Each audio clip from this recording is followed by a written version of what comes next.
ஹalleluya ஹalleluya. பரிசுத்த பிதாவே, உம்மை துதிக்கிறேன், உம்மை ஸ்தோத்தரிக்கிறேன் ஐயா. அன்பின் பிதாவே, உம்மை துதிக்கிறேன், உம்மை ஸ்தோத்தரிக்கிறேன் ஐயா. ஹாதேரி காரி கரபா. பரிசுத்தர் பரிசுத்தர் பிதா பரிசுத்தர், பரிசுத்த ஆவியானவர் பரிசுத்தர் ஐயா. அன்பின் ஆவியானவரை உம்மை துதிக்கிறேன் ஐயா. ஓ ஹாத்திரி கரபா, வல்லமையா எழும்பும்படி ஆவியானவரை உம்மை கெஞ்சுகிறேன் சுவாமி.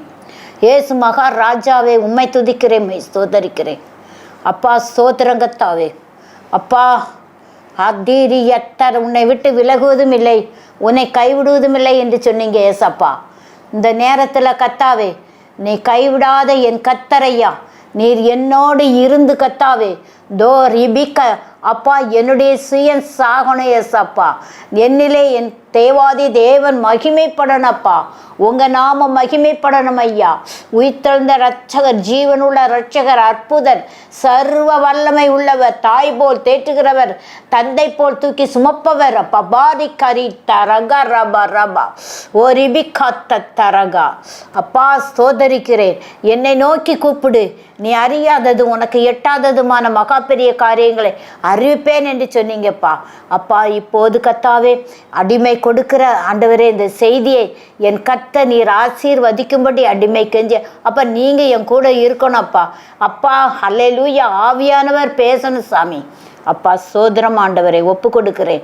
ஆவியானவரை உம்மிடத்தில் ஒப்பு கொடுக்கிறேன். ஏசு மகாராஜாவை உம்மிடத்தில் அடிமையை ஒப்பு கொடுக்கிறேன். எல்லா துதி கன மகிமை யாவும் என் மீட்பர் இயேசுவுக்கு. ஏசு மகாராஜா மூலம் ஜெபங்கள் ஜீவனுள்ள நல்ல பிதாவே, ஆமேன். நான் எடுத்துக்கொண்ட தலைப்பு இச்சை, மாமிச இச்சை. இச்சை ஒரு பெரிய பாவம். அது நீதிமொழிகள் 5வது அதிகாரத்தில் ஹல்லேலூயா. பாரஸ்திரியின் உதடுகள் தேன்கூடு போல ஒழுகும், அவள் வாய் எண்ணெயிலும். பாரஸ்திரியுடைய ஹல்லேலூயா ஹல்லேலூயா உதடுகள் அவ்வளவு அருமையாக பேசுவாங்களாம். அவ்வளோ அருமையாக ஐயோ அருமையாக தேன்கூடு போல ஒழுகுமா. அப்படி இனிமையான வார்த்தைகளை சொல்லி ஆண்களை என்ன செய்தாங்க, கவர் பண்ணுறாங்க. ஐயோ, பணத்துக்காக பேப்பரில் 7-8 தடவை திருமணம் ஆகி இவ்வளோ நீ கொள்ளையடிச்சு என்ன செய்ய போகிற? அதாவது மயான நம்ம அடக்கம் பண்ணுற இடம் சொல்லுமா, நீ எவ்வளவு தான் சம்பாதிச்சாலும் என்கிட்ட இருக்க அதை 6 அடி அது மட்டும்தான் உனக்கு சொந்தமாகும் அப்படின்னுட்டு. ஆமாம், எவ்வளவு சம்பாதிச்சாலும் சரி, ஆனால் நமக்கு கிடைக்கிற 6 அடி குழி மட்டும். ஆனால் ஒன்று, ஆத்துமா, நம்மளுடைய ஆத்துமா எங்கே போகும்? இதை நீ சிந்திக்கலையே. உன் பணம் உன்னை என்ன செஞ்சிடும்? நரகத்துக்கு கொண்டு போய் தள்ளிடும். அங்கே அக்னியும் கந்தகமும் எரியும். நீங்காத நிந்தை வேதனை நீ அனுபவிக்கணும். இந்த உலக நாட்கள் கொஞ்ச நாள். இந்த கொஞ்ச நாள் வாழ்க்கை பலத்தின் மிகுதி. அதாவது மனுஷனுடைய வாழ்க்கை 70 வருஷம், பலத்தின் மிகுதியாக 80 வருஷம். ஆனால் இப்போ ஆக்சிடெண்ட்டில், பலவிதமான வியாதிகளில் குறைஞ்ச வயசில் என்ன செஞ்சிருந்தாங்க, இறந்து போகிறாங்க. அப்போது இந்த உலகத்தில் இருக்கும்போது அந்த தேவாதி தேவனுக்கு பயந்து நம்ம நடந்தோம் அப்படின்னு சொன்னால் நம்ம என்ன செய்யலாம்? நித்தியமாக ஏசப்பா கூட நம்ம போய் இருக்கலாம். அவரோட ஐயோ குருத்தோலைகளை பிரித்து வெள்ளங்கி தரித்து கொண்டு என்ன செய்யலாம்? பாட்டு பாடி துதித்து கொண்டு இருக்கலாம். நம்ம அழியாத அந்த நித்தியத்தை நம்ம என்ன செய்யலாம்? பங்கு கொள்ளலாம். ஆனால் இந்த அற்ப காரியத்துக்காக என்ன செய்யணும்? இந்த பாருங்க, அந்த விபச்சார விடுதி வச்சு அதை தொழில் பார்த்து நடத்துகிறாங்க. ஆனால் ஐயோ, அப்படி அதை பற்றியெல்லாம் போட்டிருக்கும் போது மனசு என்ன செய்யுது? அப்படியே நோவுது. அவளுடைய முடிவு என்னது? எட்டியை போல கசக்கும். எட்டியை போல கசக்கும். இருபுறமும் பட்டயம் போல என்ன செஞ்சிடும்? கூர்மையாகும். உன்னை குத்திரும். சகோதரனே சகோதரியே வேண்டாம். உனக்குன்னு கர்த்தரால் நியமிக்கப்பட்ட ஒரு கணவன், உனக்காக கர்த்தரால் நியமிக்கப்பட்ட ஒரு மனைவி, நீ அவங்களோடு நீ என்ன செஞ்சிரு இருக்கணும்.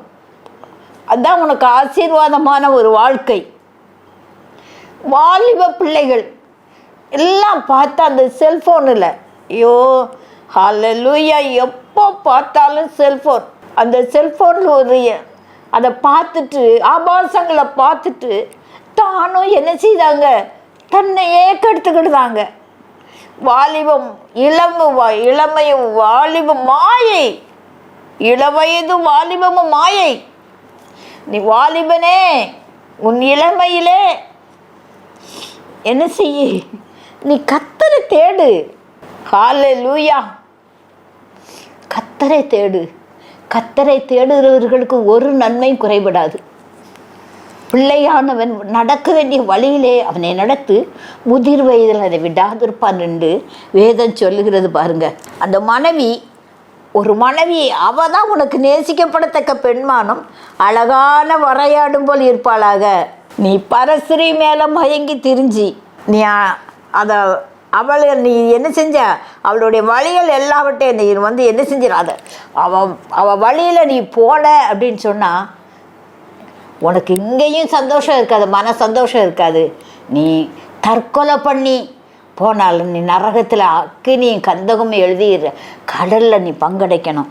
வேதத்தில் இதே மாதிரி அலைஞ்ச ஒரு சிலரை பற்றி நம்ம பார்க்கணும் அப்படின்னு சொன்னால், அதாவது எசேக்கியேல் 23வது அதிகாரம், எசேக்கியேல் 23வது அதிகாரத்தில் இதை குறித்து ஒரு வசனம் இருக்குது பாருங்கள். 43 விபச்சாரங்களில், அதாவது கிழவியானவளை குறித்து அவன் இன்னும் தன் வேசித்தனங்களை செய்வாளோ என்றேன். கிழவி, இப்போ பாருங்கள், 80 வயசு கிழவிய என்னை கெடுத்தான்னு சொல்லி பேப்பரில் இருக்குது. ஐயோ பரிதாபம். ஓ, நீ எவ்வளோ நாளைக்கு நீ உயிர் வாழ்ந்துருவ? பரஸ்திரியினிடத்திலே பிரவேசிக்குமா போல அவளிடத்தில் பிரவேசித்தார்கள். இந்த பிரகாரமாக முறைகேடானவர்களாகிய அல்லேலூயா இந்த அகோலிபான்ற அவற்றையும் என்ன செஞ்சாங்க, விபச்சாரிகளை நியாயந்திருக்கிற பிரகாரம், இரத்த சிந்தின் சிறிகளை நியாயந்திருக்கிற பிரகாரமாக நீதிமான்கள் அவர்களை நீதிமான்கள் அவங்கள என்ன செய்வாங்க, நியாயந்திருப்பாங்க. ஒரு சிறிய இச்சையோடு பார்க்கிற எவன் அவளோட விபச்சாரம். ஆனால் பெண்கள் வந்து ஆண்கள் உடைய தரிக்கக்கூடாதுன்னு சொல்லி வேதத்தில் இருக்குது. பெற்றோர் பிள்ளைகளை என்ன செஞ்சிடணும், அதுக்கு தகுந்த நல்ல, அதாவது கடவுளுக்கு பயந்து நடக்கிறேன், கர்த்தருக்கு பயப்பட சிறியே புகழப்படுவாள். வாலிப பிள்ளைகள் வீட்டில் என்ன செஞ்சிடணும், பைபிள் வச்சுக்கிறா, ஜெபம் பண்ணுறாளா, என்ன எல்லாம் பெற்றோருடைய இதில் அரவணைப்பில் தான் இருக்குது. அந்த பாரஸ்திரி வந்து எல்லாம், அதாவது தண்ணீர் இல்லாத கிணறு, ஒரு பிரயோஜனமும் இல்லாது. இப்போ பாருங்கள், தாவீது ராஜா வந்து ரொம்ப ஆண்டவரால் தேர்ந்தெடுக்கப்பட்டவர். சாமுவேல் அவரை அபிஷேகம் பண்ணும்போது, உங்கள் பிள்ளைகள் இத்தனை தானான்னு அவங்க அப்பாட்ட கேட்கும்போது, இன்னும் ஒருத்தன் ஆடு வச்சுக்கிறோம் ஏளனமாக சொன்னாங்க. ஆனால் தாவீது ராஜா, அந்த தாவீதுக்கு தான் ஆண்டவர் என்ன செஞ்சார், கோலியாத்தை ஜெயிக்கிறதுக்கு பலன் கொடுத்தாரு. நீ வந்து தடிகளோடு வார, நான் என் தேவனுடைய, நீ நிந்தித்தத தேவனுடைய அவருடைய கிருபையை நான் வாரேன். ஒரே ஒரு கூழாங்கல்லால் வச்சாங்க, கத்த பெரியவர் எல்லாவற்றையும் சொல்கிறார். அப்படிப்பட்ட ஒரு தாவீது ராஜா சவுலால் நிறைய நெருக்கப்பட்டு அப்சலோம் அவருடைய மகனால் நெருக்கப்பட்டு அவ்வளோலாம் கஷ்டப்பட்டாங்க. ஆனால் தாவீது ராஜாவாக இருக்கும்போது அவர் ஒரு என்ன செஞ்சிட்டாரு, அவர் செஞ்ச ஒரே ஒரு தப்பு, எல்லாரும் என்ன செஞ்சிட்டாங்க, யுத்தத்துக்கு போயிட்டாங்க. இவர் வந்து என்ன செய்கிறாரு, உப்பரிகையில் அப்படியே உலாவுறாரு. உப்பரிகையில் உலாவும் போது பச்சைபால் என்ன செஞ்சுக்கிட்டு இருக்கா? குளிச்சுக்கிட்டு இருக்கா. உன் கண் உனக்கு இடரல் உண்டாக்கினால் அதை பிடுங்கி போடு. 2 கண்ணு உடையவனாய் நீ நரகத்தில் தள்ளப்படுவதை பார்க்கிலும் ஒற்றை கண்ணனாய் உனாய் பரலோகத்தில் பிரவேசிப்பது அதிக நல்லதுன்னு சொல்லிட்டு வேதம் சொல்லுது. அவருடைய கண்ணு பார்வை என்ன செஞ்சிச்சு? உன் பார்வை நேராய், உன் கண்ணிமைகள் நேராய் பார்க்கணும்னு சொல்லி வேதம் சொல்லுது. அவர் என்ன செஞ்சிட்டாரு? அந்த பச்சைபாலை பார்த்துட்டாரு.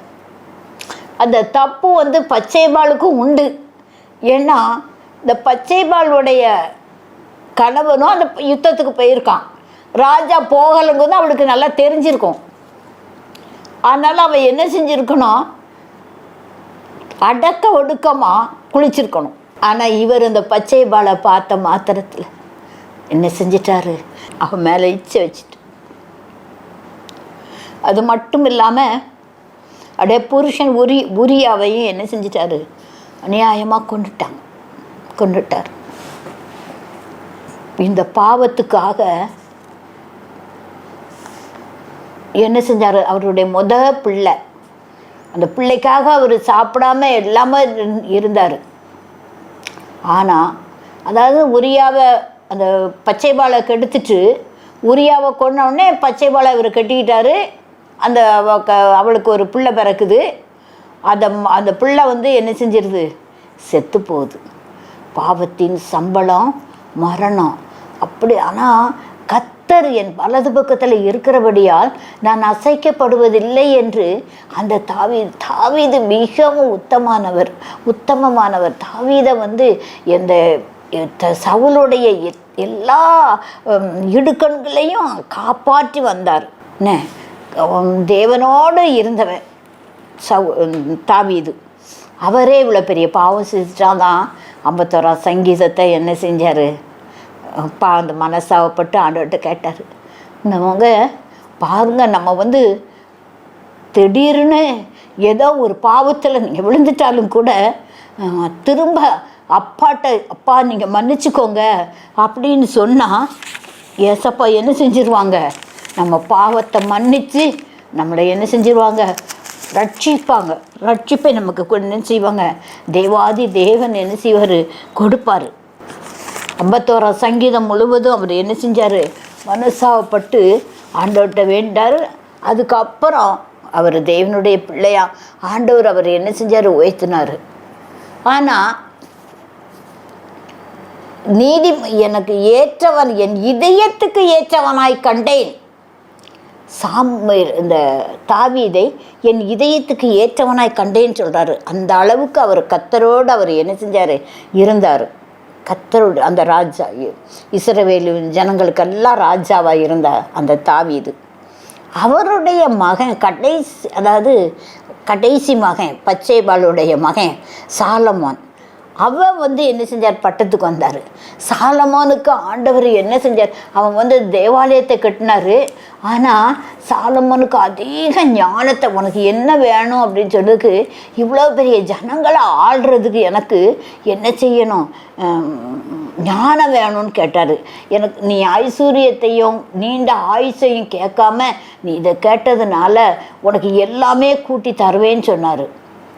அப்போது ஞானத்தில் ஒரு தடவை கூட இந்த சேபா ராஜஸ்ரீ அவரை சோதிக்கும்படி வந்திருந்தா.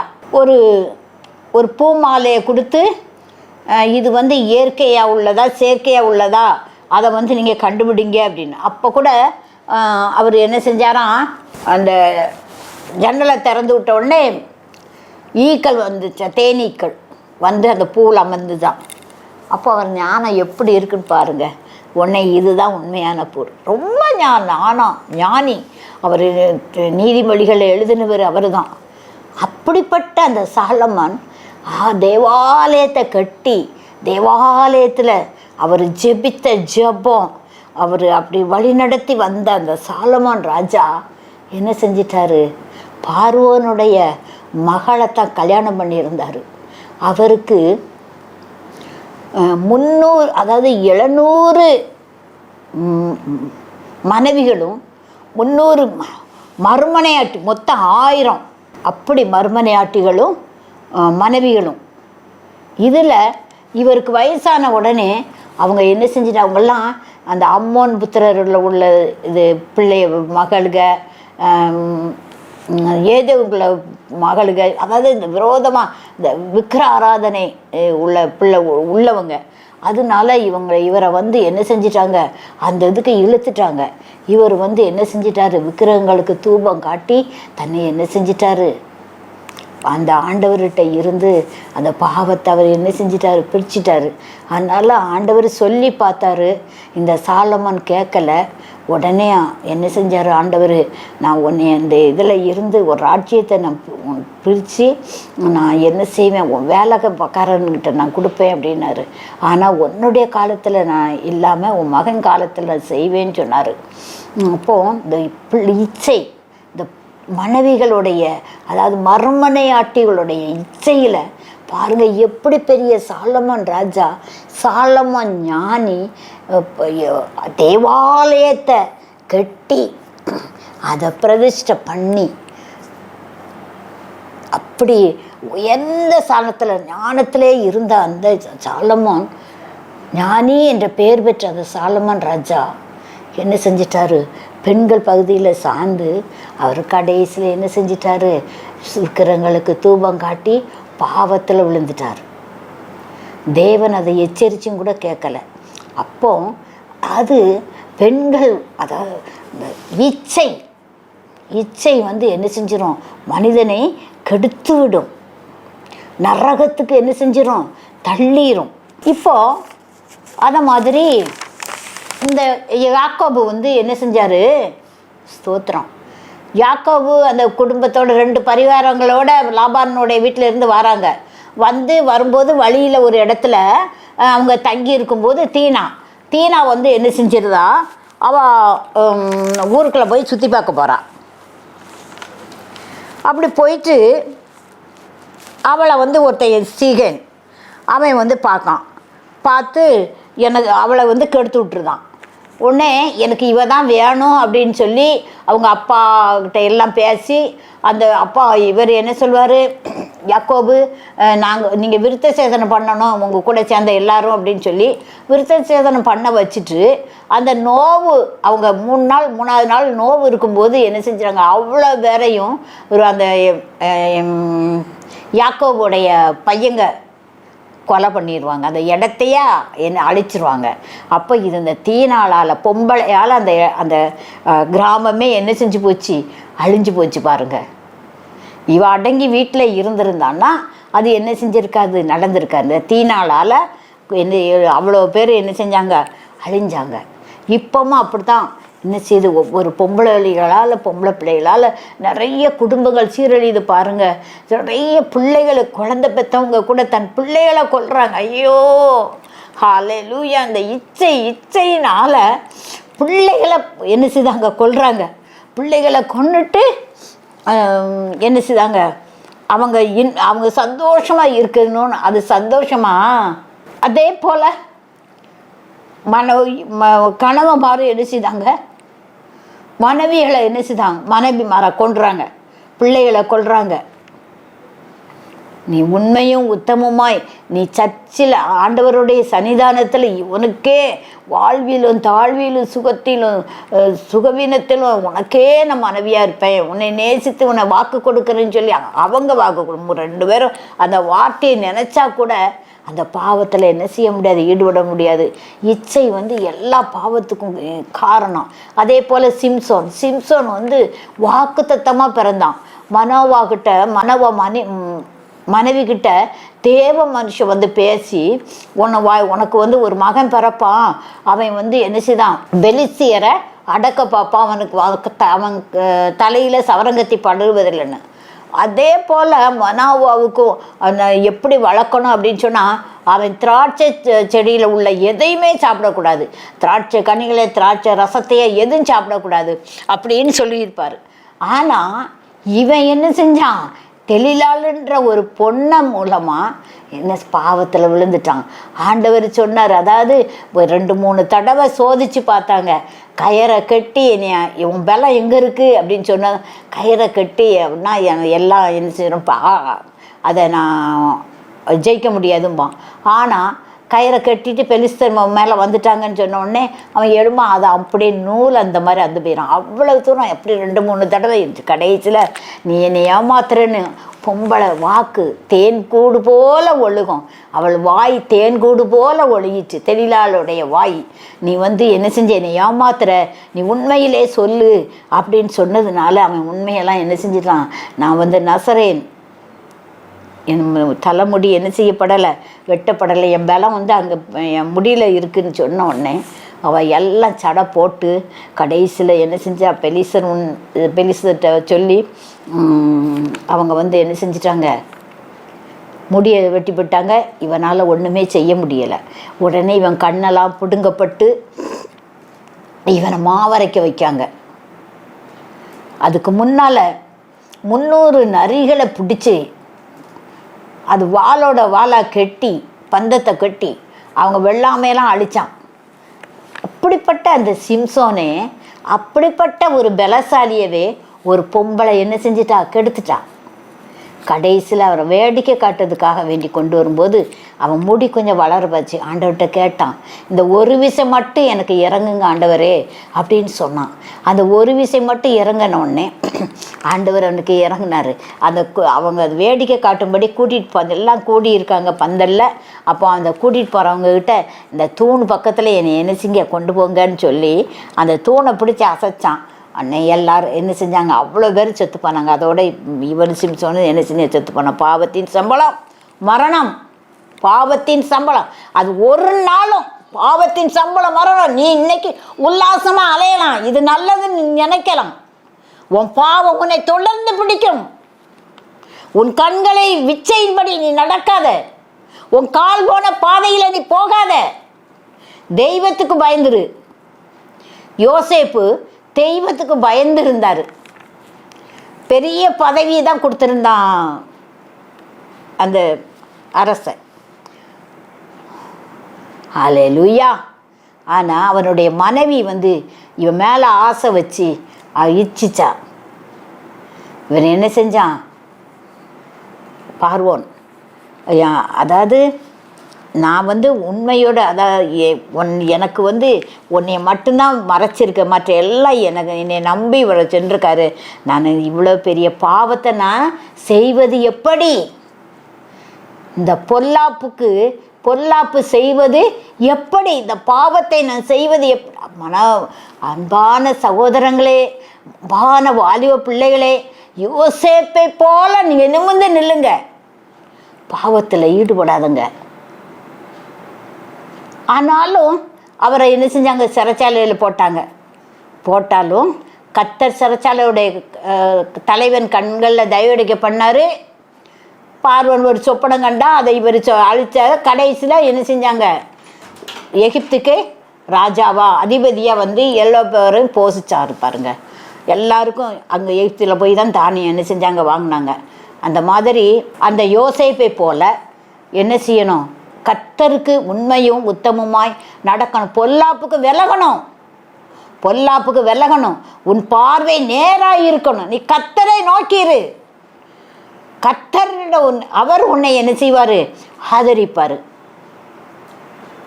இந்த யோசேப்பை போல நீ இருந்தன்னா, அவர் பாரு எவ்வளோ கஷ்டப்பட்டு இந்த யோசேப்பு அண்ணன் தம்பி எல்லாம் என்ன செஞ்சாங்க, குழியில் போட்டாங்க. அப்படின்னாலும் அது சிறைச்சாலையில் இருந்து அந்த எவ்வளோ கஷ்டத்தெல்லாம் அனுபவித்தாலும் ஆண்டவர் அவர் கண்ட கனவு 7, அதாவது எல்லாரும் அவனை வணங்குறதாக, அதே போல் கர்த்தர் வார்த்தை கொடுத்தாருன்னா அது ஒரு நாளும் பொய்யாகாது. அந்த வார்த்தை நிறைவேறிச்சு. கர்த்தருக்கு ஸ்தோத்திரம். அருமையான வாலிப பிள்ளைகளே, உங்கள் நட, உங்கள் உட, உங்கள் கண்ணு கர்த்தர்கிட்ட ஒப்பு கொடுங்க. ஒவ்வொரு அவயத்தையும் கர்த்தர்கிட்ட ஒப்பு கொடுங்க. கர்த்தர் உங்களை பாதுகாத்து உங்களை நல்ல வழியில் கர்த்தர் நடத்துவார். கர்த்தர் உங்களை ஆசீர்வாதமாக வைப்பார். நீங்கள் தவறி போய் தற்கொலை பண்ணி உன் வாய்ஸை நீ ஏன் கெடுத்துக்கிடணும்? அதனால் இந்த வார்த்தை இச்சைன்ற பாவத்தில் இருந்து நீ விடுதலையாகி கர்த்தராகிய இயேசு கிறிஸ்துவை நீ பிடிச்சிக்கோ. நல்லா இருக்கும், உன் வாழ்க்கை நல்லா இருக்கும், உன்னை ஆசீர்வதிப்பார், கர்த்தர் மன்னிப்பார். கடைசி நேரத்தில் கூட என்ன செய்வார்? கர்த்தர் மன்னிப்பார். மன்னிப்பு கேட்டால் மன்னிப்பார். கெட்ட குமாரனை போல நீ திருந்திட்டேன்னா மன்னிப்பார். அதனாலே இந்த இச்சையை மட்டும் என்ன செஞ்சிரு? வெறுத்துரு. இச்சை அதான் பார். பணத்துக்காக பணம் உன்னை ஒரு நாள் என்ன செய்யாது? பணம் உன்னை வாழ வைக்காது. பணப்பிரியன் பணத்தினால் திருப்தி ஆவதில்லை, செல்வப்பிரியன் செல்வத்தினால் திருப்தி ஆவது. எல்லாமே மாயை. நித்தியமான வாழ்க்கை பெற்றுக்கொள்வதற்காக நீ இயேசுவை பிடித்துக்கொள். இயேசு நேற்றும் என்றும் மாறாதவர். அவர் வல்லமை உள்ளவர், அவர் பராக்கிரமசாலி. தேவன் உடைய வழிகளை பின்பற்று, வேதம் வாசி, ஜெபம் பண்ணு, மற்றவர்களுக்கு சொல்லு. உன்னை ஆதரிக்கிறவர், உன்னை நேசிக்கிறவர் அவர். எல்லா துதி கனமும் அவருக்கே செலுத்துவோம். ஸ்தோத்திரம். அன்புள்ள தகப்பனே, மை துதிக்கிறேன், மை ஸ்தோதரிக்கிறேன் ஐயா. ஓரி ஜரகரபா ரபா. வாலிபர்கள் மனம் திரும்பட்டு இயேசு அப்பா. இந்த இச்சை ஆண்டவரே, இச்சையாதிருப்பாயாக. அந்த இச்சை கத்தாவே ஆண்டவரே, அந்த வாலிபர் பெண்களுக்கும் வாலிப பிள்ளைகளுக்கும் வாலிப பையன் அது முதியோர் கூட அப்படி செய்கிறாங்க ஐயா. ஆண்டவரே ஸ்தோத்திரம். இந்த பாவத்தில் இருந்து எங்கள் ஜனங்களுக்கு நீங்கள் ஒரு விடுதலை கொடுங்கப்பா. அப்பா, இது மூலமாக கர்த்தாவே கெட்டு போன குடும்பங்கள் நிறைய ஆண்டவரே. எத்தனை கணக்கில்லாத குடும்பங்கள் ஆண்டவரே. தம் பிள்ளைய கொலை பண்ண தாய்கள், மனைவியை கொலை பண்ண புருஷன், கணவனை கொலை பண்ண. ஐயோ வேண்டாம் ஏசப்பா, இந்த நிலமெல்லாம் மாறணும் ஐயா. இது கடைசி காலம், என் தேவனுடைய வருகை சமீபம். அல்லேலூயா. என் தேவனுடைய வருகை எதிர்நோக்கி காத்திருக்கிற நேரம். அப்பா ஸ்தோத்தரிக்கிறேன், ஸ்துதிக்கிறேன் ஐயா. இதை கேட்டுக்கொண்டு இருக்கிற ஒவ்வொருவரும் ஆண்டவரே, இந்த இச்சை என்ற பாவத்துக்கு விலகி நீதிமான்களாய் வாழும்படி, உத்தமர்களாய் வாழும்படி என் கர்த்தர் கிருபை தாங்க. எல்லா துதி கன மகிமை உங்களுக்கு செலுத்துகிறேன். என் நேசர் இயேசுவின் மூலம் ஜெபம் கேளும் ஜீவனுள்ள நல்ல பிதாவே. ஆமேன், ஆமேன்.